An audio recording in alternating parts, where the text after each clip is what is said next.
Bonjour à tous et bienvenue sur boursicoté.com pour cette nouvelle analyse technique du CAC 40 en clôture avec une séance sans grand relief. En tout cas, il ne s'est pas passé grand chose sur les indices. Les résultats des mid-term n'ont pas donné grand-chose, puisque l'on est quasiment sur un statu quo. Bon, on a une petite percée des Républicains, mais on évoque notamment un deuxième tour du côté de la Géorgie qui va prolonger un petit peu, je dirais, les attentes.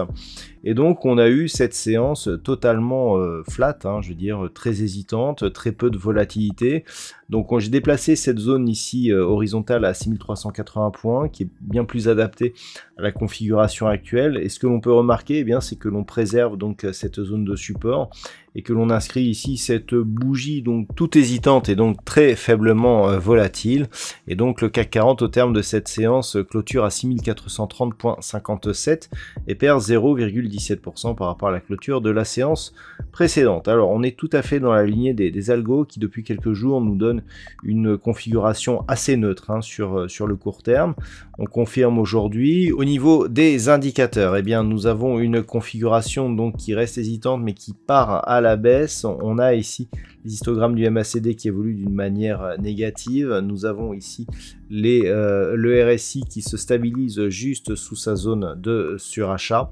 On est sur une séance avec des volumes relativement faibles, comme depuis maintenant quelques jours, et donc aucun signal directionnel dans la configuration actuelle. Au niveau des valeurs, alors on a quelques titres qui parviennent à tirer leur épingle du jeu. Au niveau des plus fortes hausses, donc nous avons Carrefour qui a présenté donc un projet assez convaincant, Danone, Publicis Group, Téléperformance ou Pernod Ricard. Derrière, donc au niveau des plus fortes baisses, nous avons Renault qui perd près de 4% ce soir, ArcelorMittal, Vivendi, Eurofins Scientifique et Société Générale. Alors la répartition est assez hétéroclite, donc il n'y a pas de gros secteurs vraiment qui dominent.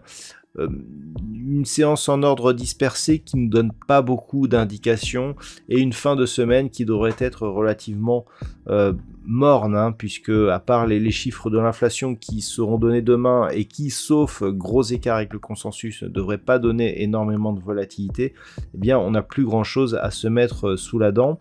Donc ce que l'on peut attendre, c'est une poursuite de l'évolution ici dans ce range entre 6380 et 6470 points. Une rupture haussière ici des 6470 points nous donnerait un signal de poursuite ici du mouvement avec un objectif global sur cette zone horizontale moyen terme à 6590 points, alors qu'une cassure ici de la zone des 6380 points ne nous donnerait pas encore de signal de retournement. On aurait tout au plus un signal d'affaiblissement de la dynamique haussière. On pourrait revenir ici sur la zone des 6320 sans remettre en cause cette dynamique. On a une oblique ici qui définit quelques points significatifs, hormis l'attaque que l'on a eu là, ça semble assez efficace. Donc sur rupture de cette oblique là, on commencerait effectivement à affaiblir le signal. Il faudrait combler le gap que nous avons eu ici, pour lequel il n'y a eu aucune tentative de comblement, et donc casser à la baisse ici la zone des 6240 points. Mais ce n'est que sur cette zone ici de points bas, sur cette zone des 6191 points, que l'on pourrait avoir en cas de cassure baissière de ce niveau, un signal de retournement. Ce qui veut dire que tant que l'on est globalement au-dessus de ces niveaux, on reste dans une perspective haussière, même si nous avons ici une phase de consolidation sur un horizon de temps très court terme. Et donc l'objectif, c'est une poursuite en direction des 6590 points. Voilà, pas grand-chose de plus à dire sur cette configuration, tant on est dans les mêmes zones que les jours précédents. D'un point de vue statistique, ce que l'on peut dire, c'est que l'on est vraiment dans la continuité, puisque l'étude de probabilité actuelle nous indique une une phase de neutralité hein, qui pourra aller même jusqu'à la semaine prochaine, avec en fin de semaine prochaine une hausse qui pourrait se mettre en place. Jusque-là, c'est une neutralité avec un très léger risque baissier. La conviction est moyenne hein, sur cette étude, mais en tout cas, pas de signal directionnel, en tout cas pour cette fin de semaine. Voilà donc ce que l'on peut dire pour ce soir. Je vous souhaite de passer une très bonne soirée. On se retrouve dès demain pour un trading live et d'autres analyses techniques, toujours sur le site boursicoté.com.